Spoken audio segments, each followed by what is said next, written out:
Tonight was the Royal Rumble, but the only royalty it felt like was Princess Diana in Paris in 1997. Talking of 1997, that's when Stone Cold Steve Austin won his first Rumble, and then he won the next one back to back. That's what Cody Rhodes done tonight, but I feel like I got shot on the back by Vincent Kennedy McMahon. So many references in the start of this video, it's only going to go downhill for here, so let's rant on it. It's 2024 Royal Rumble. 22 minutes, 22. 2024 Royal Rumble, buddy.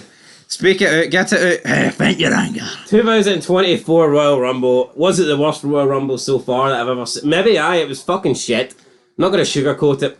I don't know what I've rated Rumbles in the past, but this ain't getting above freezing, put it that way. So. Nah, man, this was awful. Both Royal Rumble matches so uneventful. At least the women's one, though, you had, like, the surprise, I guess, of, like, Jade Cargill coming out and... I mean, Jordan Grace, it didn't fucking matter, nobody cared, but it was a bit of a shocker to see a TNA person in the Rumble. What actually happened with the men's? Absolutely nothing. Well, let's just talk about the women's, because that's where we started, right? But... I mean, look at the both number 30s. I mean, you can say what you want, but Liv Morgan's a better number 30 than Sami Zayn. Well, obviously, within the confinement of, like, the women's... At least Liv Morgan feels like she's got more potential to be a main event star in the women's division than Sami Zayn does. Liv Morgan actually feels like someone that could have won the Rumble. Yeah. Sami Zayn doesn't feel like someone that can win the men's Rumble. Sami Zayn's best fucking chance in WWE is being in a tag team with his wee shitey Canadian buddy, Kevin Owens, and maybe holding a mid-card title. That's as good as it gets for Sami Zayn in WWE. That's as good as it gets, right? But let's talk about the Women's Rumble, and our opinion of this show was never going to hinge on the Women's Rumble, right? I'm just going to put that out there. This could have been the greatest Women's Rumble of all time. No, but it could have been fucking better. Like, it was very predictable. I predicted Bayley to win. I mean, I pretty much knew Trinity and Jade Cargill were going to come back. Just very, very predictable. Nothing interesting. I thought AJ Lee coming back, Sasha Banks coming back could have been interesting, but nah, we don't want to do that. No, they didn't bring any legends back. You know what? I'm kind of glad. I think the women's has overdone it. I think we've seen Trish Stratus a lot recently. I know she hinted at coming back later this year at some point. But I don't think we need to see Trish Stratus back. Lita kind of always does the whole Royal Rumble thing. So, and if you look at the women in general, I mean, a lot of Tori Wilson, they all seem to come back. I mean, I can't really say there's a woman legend that I was missing tonight or that I think deserved an opportunity. And I think the ones that maybe you would like to see have like a one-off appearance probably wouldn't even be interested. I mean, Stacey Keibler got inducted into the Hall of Fame. I'm surprised she's never had I know she was never really a wrestler, but I'm surprised that she's never had a Royal Rumble moment. Well, most of them can't work anyway, so what's the real problem with her being in it? No, true. But you look at this match, I mean, it kind of, you know what, I think the Women's Rumble, it dragged, but it wasn't as boring as the men, but I feel like the men's one flew in, despite nothing happening. Somehow, as bad as the Women's Royal Rumble was, it was better than the men's. Yeah. And after the women, I think that's to do with expectations. So I expected big things for the men. I went into this the hyped. I've been in a Rumble probably since like 2017. You had Goldberg, Brock, and Taker, and among others. It just sucked. It wasn't good. Anyway, we start off with Natalya and Naomi. Naomi's back from TNA. She did set a record tonight, by the way, longest woman ever. 63 minutes in and a 7 Royal seconds. Rumble match. So good for her. We had Natalya first, then Naomi second. Bayley came out, obviously the winner. And then just a bunch of bums. Candice LeRae, Jordan Grace, Indy Hartwell, Asuka, Ivy Nile. I mean, are these women that we really need on the show over fucking legends? I know I said that I don't think we need any legends, but I mean, we could have had somebody here. I would have put more people from NXT in this, like Katana Chance, Kairi Sane, Tegan Knox, Kaden Carter. And this is apparently a stacked roster. Fat Bastard, Piper Niven, Shia Lee, I mean, Maxine Dupree, who cannot work at all.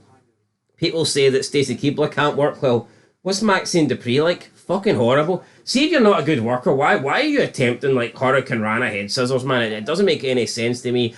Nia Jax, slow as fuck. Her and Piper Niven, both. I mean, they shouldn't be wrestling. They shouldn't be employed. They're both fat, out of shape fucks, right? That do not deserve to be in the wrestling business. But now, it's 2024. It's body positivity. It's just lefty bullshit.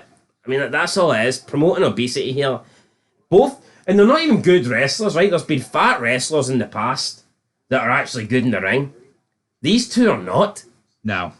They're not good. Oh, they ruined Piper Niven by giving her a dewdrop gimmick. And what's she done since she's been Piper Niven under the great Triple H? What's she done? Still fat as fuck, still sloppy in the ring, moving at 1 mile per hour. I mean, you've got Braun Breaker. Michael Cole says when he bounces after the ropes, he's going 23 miles per hour. And Piper Niven's at like fucking 0.1 mile per hour at her top speed. I mean, what are we? I mean, come on. Shia Lee comes out. Haven't seen her since she lost that NXT title match. We had Alba Fire, Shayna Baszler. They saved the ugly women for the end because you get like Shayna Baszler coming out, Zoe Stark's coming out, so they definitely kept the uglies for the end. Maybe they were hoping most people would tuned out by then, I don't know. Jade Cargill comes in at number 28, followed by Tiffany Stratton at 29, and then the surprise at 30, Liv Morgan. I just look at the last four. You got Roxanne Perez, Jade Cargill, Tiffany Stratton, and Liv Morgan. So you've got basically a debuting superstar, a returning superstar who's been out injured for about 6 months, and 2 people from NXT. I wonder why they just didn't put the NXT people in a little bit like mid-match. It seemed a bit weird that they decided to try and freshen things up right at the end.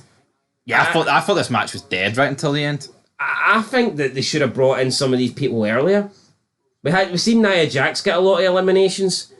I think they should have given Jade Cargill a lot of eliminations. I think for numerous reasons too. Yeah, they should have given Jade Cargill the eliminations. But you know what? This match, it wasn't good. It was alright. The ending, Liv Morgan hits Oblivion off the apron.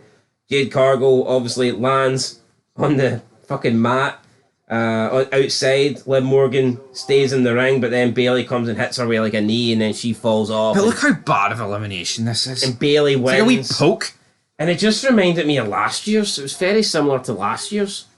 Was last year's not the one where they were all in the apron and Asuka spit the mist on somebody? There was 3 women. There was Liv Morgan, Rhea Ripley, and Asuka. Was that not last year's? I think so, yeah. It's like, why do we have the same thing with 3 people again on the apron? I don't know. Very repetitive. Even the Royal Rumble finishes every year now, they're pretty much the same thing. Like, I felt back in the day, I actually had good eliminations. Now it's very cheap. Anyway, up next. But see, I was asking questions though during this reaction to this Rumble, like, I thought this match really was bad, but see when the men's matches happened, it almost makes this match look great. I thought it was better than the men's. No, it was. And why is DDP asking Cody questions instead of being in the fucking Rumble match? I took him at 30. Diamond Curse. Anyway, second match tonight, Roman Reigns defending the undisputed WWE Universal Championship. This was no diamond in the rough, by the way. This match was shite. Against Randy Orton, AJ Styles, LA Knight. Very boring, very slow pace. The match starts with the 3 guys attacking Roman Reigns in the corner. Slow kicks, methodical, boring. No, I absolutely hate though. See, going into Mania, I hate Reigns and I hate Cody. I don't want this fucker to dethrone him. I don't want Reigns to last another day. So what do I do? I do. I hope as much as Cody pisses me off. It needs to be The Rock. I'm ready. Well, I take that as well. But I'm ready for it to come to an end. So anyway, right. Roman Reigns wins. The finish of this match I thought was a little bit decent, but the whole Solo Sikoa thing he comes out in a hood. And he pulls the referee out when it looks like AJ Styles is about to win this match. Or was it Randy Orton? Anyway, doesn't matter. I think it was AJ Styles. Doesn't matter. But like Jax Teller creating a discreet murder with his fucking patch on. Makes no sense. We already know it's going to be Solo Sikoa. And there's no disqualifications. Why is he coming out with a hood on? Yeah. See when he done it first time around to screw Drew McIntyre? That was a surprise. He doesn't need to do it every single time. We know it's a member of the Bloodline. We know that Roman Reigns can't win a match on his fucking own. We know that somebody's going to come out and help him wipe his arse. Whether it be Jimmy, whether it be Solo, or hell, maybe Vince McMahon would like that opportunity as well. He'd use a tongue though. Since he's into that sort of stuff. So, like, I mean, whatever. Roman Reigns wins, help of the Bloodline again. See these people that think Triple H is the man? I fucking hate them. I hate them, man. See, because you disagree with a lot of stuff Vince has done in the past, and hell, even if he is guilty of these things, doesn't change the fact that he booked the fucking ruthless aggression and the attitude era. Does it? Doesn't change he put wrestling on the map. No, yeah, exactly. Hulkamania, I mean, come on, so... Even though he's not guilty, but No, Triple H is guilty of shite. Shite wrestling. Triple H, no, Vince may shite on people, but Triple H shites on the fucking universe. It was mad. All these people that love Triple H now, I guarantee you they hated him back in the day. Nah, they didn't even watch back in the day. Yeah, they probably weren't watching, but it's just fucking mad how people have this perception of WWE being great under Triple H when it's like, it's fucking worse than ever. But I mean, whatever. This match shouldn't have happened, right? Because see, these three that were in this match with Reigns, they could have added to that Rumble. Right, it still would have sucked. No, it still would have, right? But we know Roman Reigns won't lose. I don't really care, to be honest. It fucking sucked. Roman Reigns wins. I know what benefits more. The Rumble match benefits more for these three than that match does. Reigns could have took on Jinder, for fuck's sake, man.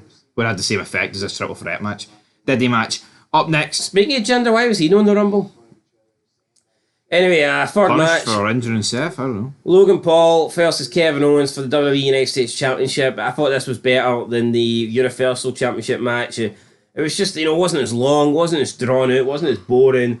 Had some big, like the moves were impactful. It just flowed a lot better. It was faster.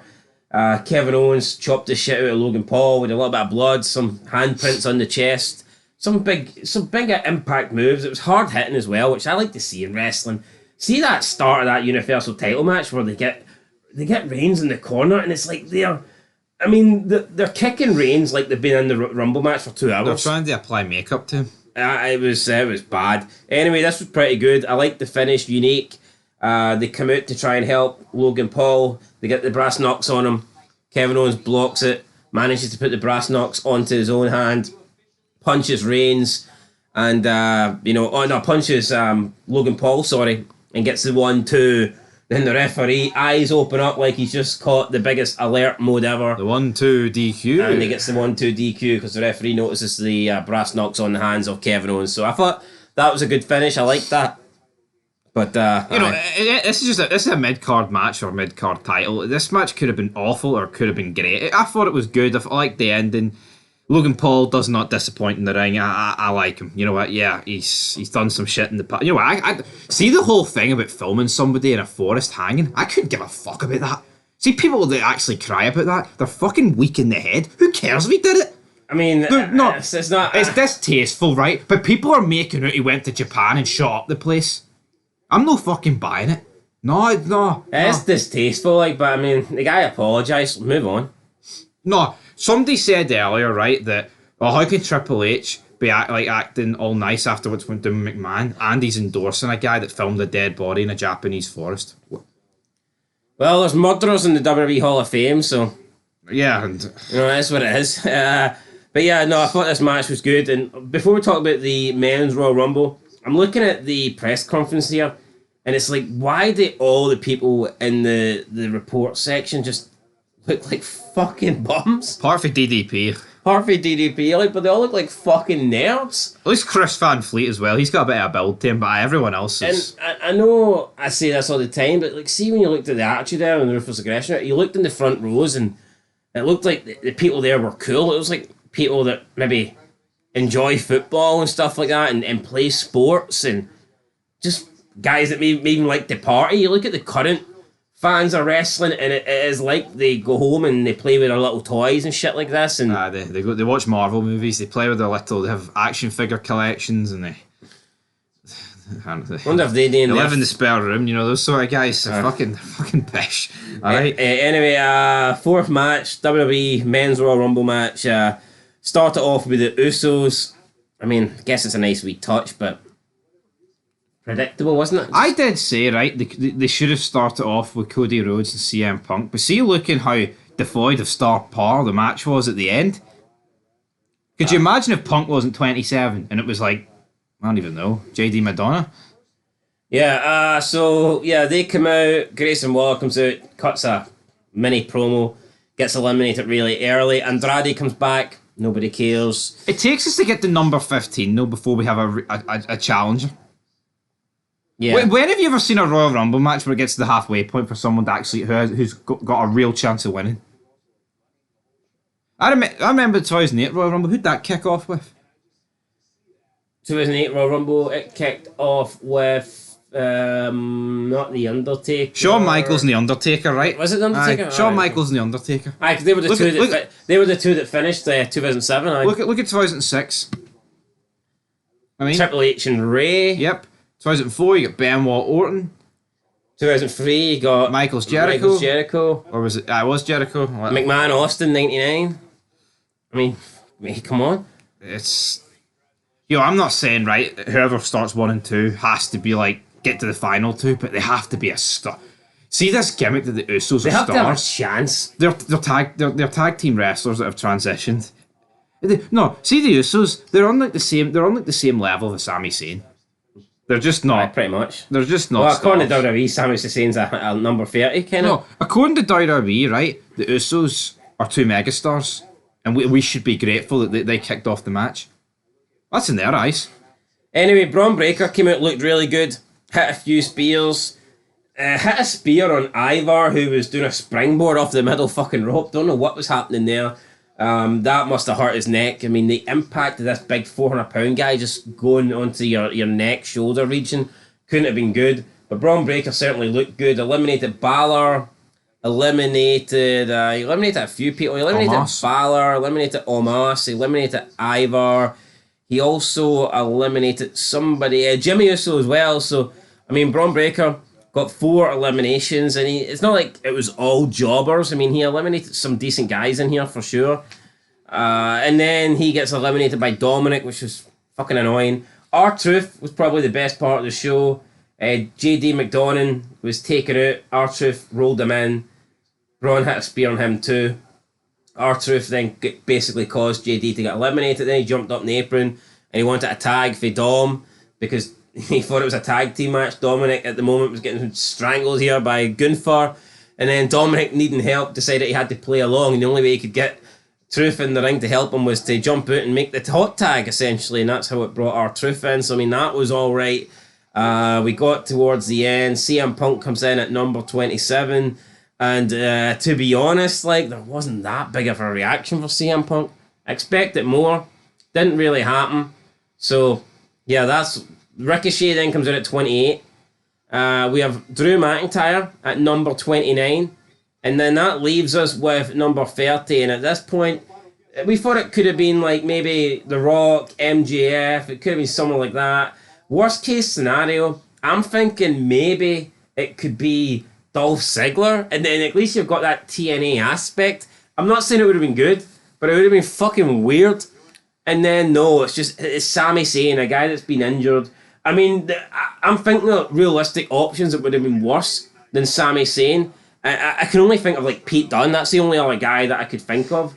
You know what? At least A carrier bag filled with Vince's shite. I tell you what, at least if Big E came back, it would have been a nice moment to see. I know you don't like the guy, I don't like him either. But I agree with Big E. It would have been a nice moment to see this guy return for injury.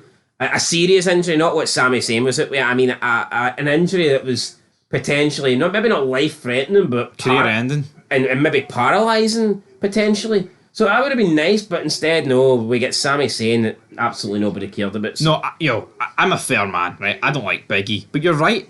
It's a guy returning for career-ending injury that went out as like a world champion in that... Sami Zayn has never been in that bracket. Not that I think Big E was world champion material, but... Look, I mean, I don't want to see anyone get injured, so I think it would have been nice to have seen Big E come back, but we didn't get that. Gunther gets eliminated by Cody. Final 3 were Gunther, Cody, Rhodes. That was the 3 favourites for the match. I mean, that was only 3 guys that had a chance of winning this, considering there was no entrance like The Rock. And then it comes down to Cody and Punk, and I felt like the final 2 lasted way too long. Just not a lot interesting happened. You had Roman Reigns and Seth Rollins looking down for their boxes. Eventually, Cody gets hit with the pedigree. Punk then goes for the GTS. Cody catches his knee, throws him over the top rope, points at the sign. That's pretty much it. Repeats his story, points at Roman Reigns. Looks like we're getting Cody versus Roman Reigns again. And we're getting it again because WWE fucked up the first time. They wanted to have Roman Reigns break... Well, I think they wanted to have him break 1,000... He wouldn't have broke a... Was it... If he ended the title before Mania, he wouldn't have made 1,000 days. Is that what it was? Something like that, yeah. So I'm pretty sure that's why they wanted him to win, because he was like 30 odd days off 1,000. But it's a joke. Why not change things up, right? Why not have Roman Reigns come down for the skybox, right? When it's down to the final 3, Gunther, Punk and Rhodes, and the Bloodline batter them. and the show goes off the air with those three in a bloody mess, and you can set up a triple threat match for Elimination Chamber. Or something. Because we don't do blood. Anyway, Cody Rhodes wins. Very fucking disappointing. People are saying this roster is stacked. WWE's it's not stacked. It's not stacked. Yo, this would have been bad enough though if Punk won. I think the wrong guy won. I can't believe they're doing Rhodes Reigns again. I think the wrong guy won, but I'm not going to sit here and pretend that the Rumble would have been great. If Punk No, won. I know, but see Rhodes winning. That confirms to me the Rock ain't coming back, right? Yeah, because if Punk wins, not only is he likely to challenge Seth Rollins, but it also frees up the Rock to come back and take on Roman Reigns. I think Punk was favourite going into this because everyone thought the Rock was going to face Reigns, but obviously they've probably penciled in the Rock against Reigns, and they've had to make that decision with an hour to go, 30 minutes to go tonight. They've probably phoned the Rock and went, "Can you make Mania?" And the Rock's went, "No," and they've changed it to Rhodes. That's what you think? You think they were up to tonight? They were pinning their hopes on the Rock? Well, maybe the Rock said he couldn't do it a week ago, or 6 days ago, or 2 days ago. But I think for the past month and a bit, the idea was for CM Punk to win that Rumble and the Rock to face Roman Reigns. They wouldn't have had the Rock come back and say that. There's not many matches that I think can go back to back at Mania, and I just don't see. I mean, Cena Rock was different. No, say Cody Rhodes beats him this time. Why didn't Well, he has to. Why didn't he beat him last year? We can't do the same fucking thing, surely. What I think they should have, I don't know how they do it, but I think they need to have a stipulation bloodline band. Yeah. Or maybe Hell in a Cell. But then again, anyone can break into Hell in a Cell now. I think we need to have, if the bloodline get involved, Roman Reigns loses the belt. I think we need something that is fresh. I think we need Cody to win. And if, you know what? See if Roman Reigns is going to win, have him win clean. Do not have Solo fucking Sikoa commit with a hood. So, anyway, guys, that was it. This show was kicked and shite like Vince McMahon. I thought the US title match was no bad. It was decent. I liked the finish, and I thought the women's finish was probably more exciting than the men's. I'll give it a 2 out of 10. Not a good Rumble. Probably my least favourite Rumble of all time. I'm struggling to think of a worse one, especially the matches. 4 matches. World title match was shit. Yeah, not very good. It's not, but no, it's the hype going into it. I bought it. You bought it. We all thought, oh, there's loads of people that might win this. Punk, Rhodes. I just think the way they handled. When did Punk? I know they had like a 10-minute match at the end, but like, where was the face to face between them? Yeah, like Drew McIntyre and Punk had a moment. Like no Rock. Sami Zayn is number 30. I mean, I'm tempted to give it a 0. I am, and that's I am giving it a fucking 0. You saw my face when Sami Zayn came out. Yeah, you kind of gave up on life when Sami Zayn came out. You know, I'm not going to pretend if The Rock came out at number 30 like it would have been great, but it would have made it better. I mean, there's not. Surely they could have done someone better than Sami Zayn. Yeah. See if Sami Zayn's their number 30, you got to make the 30 CM Punk. I think by not having Punk or Rhodes 30, you're giving us the hope that number 30 is going to be The Rock. I think they know what they're doing. With 3 to go, we knew one was Drew, we didn't know what the other 2 were. And I'm thinking, right. We get Ricochet and Sami fucking Zayn. But no, I don't get. See if McMahon was still in charge, they'd be saying that's McMahon fucking ways. They'd be saying McMahon's done that on purpose to leave number 30 open so that we think it's The Rock or someone huge. And in fact, it's Sami Zayn. But for some reason with Triple H, it's like, oh no, it's this great booking, stacked roster, great storytelling. He can put his hats on, he can put his thrones on, his crowns, he can put his glasses on. Doesn't change the fact the man's a fraud, right? He can talk about he's implementing the black and gold there into WWE. I'm just begging for Nick Osmond here to ask a question about Shitey Pants McMahon. As Bret Hart would say, 4 out of 10. I need Shane McMahon to appear on Raw and say, I now own WWE. I'm not Tony. That's what I need to happen, guys. Anyway, 1 out of 10. That's what it's getting. Aye, not good. Not good. Worst Rumble I've ever fucking seen. Caked and shite's up the wall. Fucking mince. Pish.